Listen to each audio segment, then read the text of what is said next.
Assalamualaikum warahmatullahi wabarakatuh. Perkenalkan, nama saya Halisa Putri Nabila, dan pada kesempatan kali ini saya akan menjelaskan mengenai sistem biaya standar. Apa itu biaya standar? Biaya standar adalah biaya produksi suatu unit atau sekelompok produk selama periode tertentu yang ditentukan di muka. Biaya standar merupakan biaya yang direncanakan untuk suatu produk pada kondisi operasi tertentu. Bisnis standar mempunyai dua komponen, yaitu standar fisik dan standar harga. Standar fisik adalah kuantitas standar masukan per unit keluaran, dan standar harga adalah harga perkiraan per unit masukan. Biaya produksi standar yang dibuat meliputi bahan baku, biaya tenaga kerja langsung, dan biaya overhead pabrik. Manfaat dari sistem biaya standar. Yang pertama, menyederhanakan prosedur penentuan biaya produk. Sistem biaya standar selalu disertai dengan standarisasi operasi sehingga biaya produk dapat ditentukan dengan lebih cepat. Laporan biaya pun dapat disajikan secara sistematis. Laporan biaya meliputi biaya standar, biaya sesungguhnya, dan penyimpangan biaya. Yang kedua, memudahkan pembuatan anggaran. Biaya standar merupakan anggaran biaya per unit. Oleh karena itu, anggaran biaya total dapat dibuat dengan mengalihkan biaya standar dengan volume kegiatan yang diharapkan. Mengendalikan biaya. Biaya standar membantu manajemen dalam mengendalikan biaya dengan cara memberikan informasi mengenai biaya produksi dengan tingkat biaya serendah mungkin pada tingkat kualitas tertentu. Oleh karena itu, biaya standar memberi manajemen suatu dasar perbandingan antara biaya yang sesungguhnya terjadi dan biaya standar untuk meningkatkan efisiensi. Yang keempat, menentukan harga jual. Dengan menggunakan biaya standar, perhitungan biaya produk menjadi lebih cepat dan andal. Oleh karena itu, harga jual yang ditentukan berdasarkan biaya produk dapat lebih cepat diputuskan tanpa menunggu produksi selesai. Biaya standar juga berguna dalam penentuan harga jual produk baru dan produk yang belum mempunyai harga pasar. Perancangan biaya standar dapat dilakukan dengan dua cara, yaitu merancang biaya standar awal dan memperbarui biaya standar secara periodik. Merancang biaya standar awal, orang yang bertanggung jawab terhadap komponen-komponen biaya diminta untuk merancang biaya standar sesuai bagiannya masing-masing. Dan yang kedua, memperbarui biaya standar secara periodik. Biaya standar harus ditelaah secara periodik. Frekuensi telaah tergantung pada perubahan biaya yang sesungguhnya terjadi. Apabila terjadi perubahan proses produksi secara agresif, maka telaah biaya standar dilakukan lebih sering dan sebaliknya. Ada beberapa faktor yang perlu dipertimbangkan dalam merancang biaya standar. Yang pertama, konfigurasi peralatan. Biaya standar yang dirancang sebaiknya mempertimbangkan konfigurasi peralatan produksi yang digunakan karena konfigurasi peralatan dapat mempengaruhi biaya overhead pabrik yang terjadi. Yang kedua, volume produksi. Production run yang panjang akan membagi biaya setup pada lebih banyak unit produk. Sebaliknya, production run yang pendek akan mengakibatkan biaya setup per unit produk meningkat. Ketiga, kondisi peralatan. Pemeliharaan yang tidak memadai dapat menyebabkan mesin hanya mampu beroperasi dalam jangka waktu yang pendek, sehingga akan mengurangi kemampuan produksi yang tersedia. Yang keempat, negosiasi dengan serikat kerja. Negosiasi dengan serikat kerja dapat mempengaruhi tarif upah tenaga kerja langsung. Dan yang kelima, pengalaman dan pelatihan karyawan. Karyawan yang berpengalaman dan terlatih baik akan meningkatkan efisiensi produksi. Standar dapat dirancang dalam beberapa jenis. Secara umum terdapat 4 jenis standar. Yang pertama, standar sesungguhnya yang diharapkan, yaitu standar yang dirancang untuk tingkat kapasitas atau efisiensi yang diharapkan.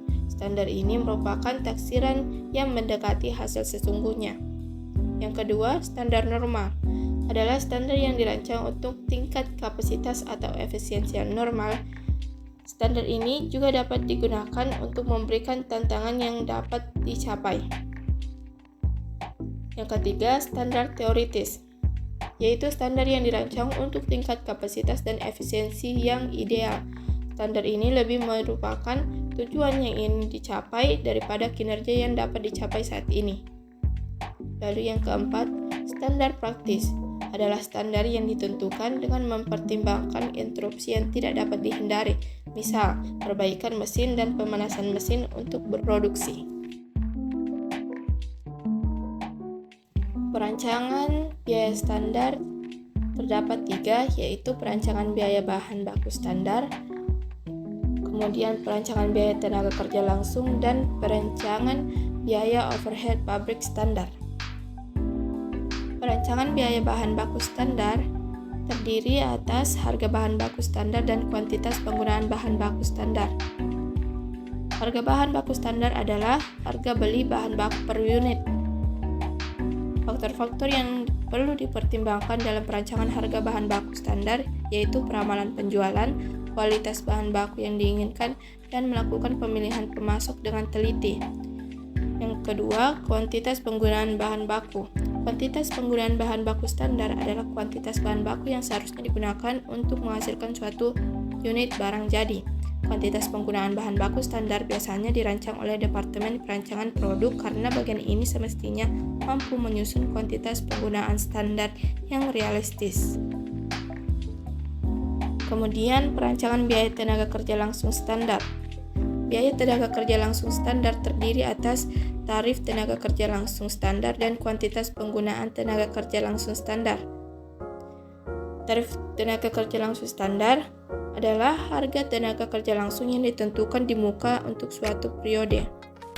Kemudian, penggunaan tenaga kerja langsung standar merupakan jumlah jam tenaga kerja langsung yang seharusnya digunakan untuk menghasilkan satu unit produk jadi.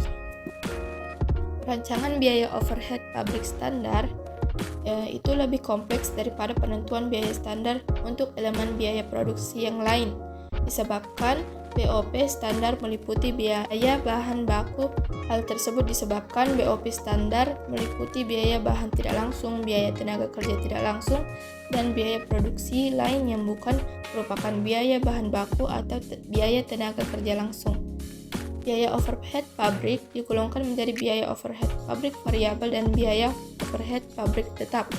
Oleh karena itu, biaya overhead pabrik standar terdiri atas biaya overhead pabrik variabel standar dan biaya overhead pabrik tetap standar berdasarkan tingkat kapasitas produksi yang ingin dicapai.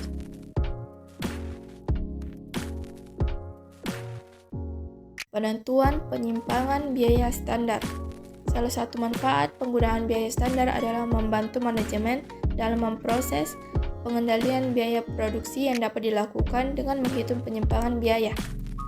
Penyimpangan biaya standar dihitung dengan membandingkan antara biaya-biaya standar dan biaya sesungguhnya. Apabila biaya sesungguhnya terjadi lebih rendah daripada biaya standar, maka terjadi penyimpangan yang bersifat menguntungkan dan sebaliknya. Setiap penyimpangan yang terjadi harus dianalisis, dicari penyebabnya, ditentukan pihak yang bertanggung jawab, dan tindakan koreksi yang harus dilakukan jika diperlukan. Penyimpangan bahan baku terjadi secara total dan pada kuantitas yang digunakan. Kemudian, penyimpangan biaya tenaga kerja langsung terjadi, penyimpangan tarif tenaga kerja langsung, dan penyimpangan efisiensi tenaga kerja langsung.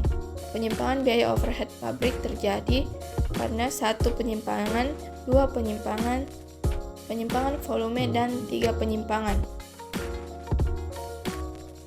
Perlakuan penyimpangan biaya. Penyimpangan biaya dapat didisposisi dalam 2 cara, yaitu diperlakukan sebagai biaya dalam periode terjadinya atau diperlakukan sebagai penyesuaian terhadap harga pokok penjualan dan persediaan akhir. Penyimpangan biaya standar dapat dipertimbangkan menjadi tanggung jawab bagian produksi. Oleh karena itu, penyimpangan biaya ditutup ke akun harga pokok penjualan. Untuk penyimpangan biaya dialokasikan ke harga pokok penjualan dan persediaan akhir.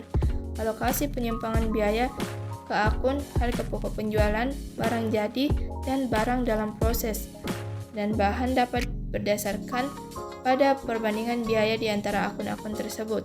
Apabila manajemen memutuskan semua penyimpangan biaya dialokasikan ke akun harga pokok penjualan barang jadi dan barang dalam proses, maka harus dianalisis dengan teliti. Sekian pemaparan dari saya. Semoga dapat dipengerti. Wassalamualaikum warahmatullahi wabarakatuh.